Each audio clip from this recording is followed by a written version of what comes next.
Okay, so this is the dipstick on an 08, 09 Yukon, okay? That's what it looks like. That sucker is broke off big time, okay?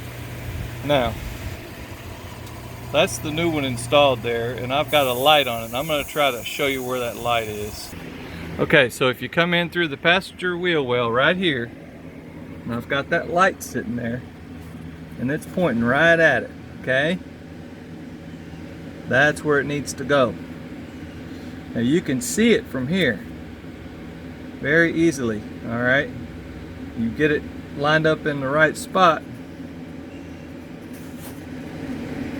and this will help you. But the thing that helps more than anything else is putting that light on it. If you put the light on the hole and you go up above, you can look through in between the manifold spots. You can see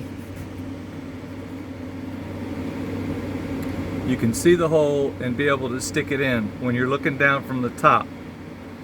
And that's about the best I can give you on that type of information. It's got a 15mm bolt that holds it in. You have to put some silicone lubricant on the O-ring, okay? That would be a great idea.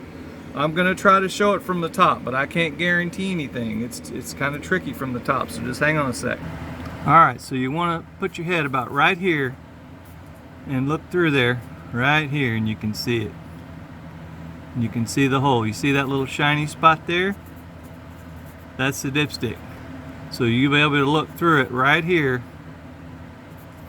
Put your head right there and you can grab the top of the dipstick.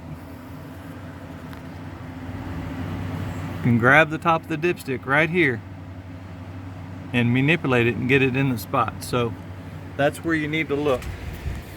And you will be able to see it. So I hope this helps someone. Y'all have a good day. I got the dipstick off of Amazon. It's an AC Delco part, made in USA. So y'all please subscribe and y'all have a great day.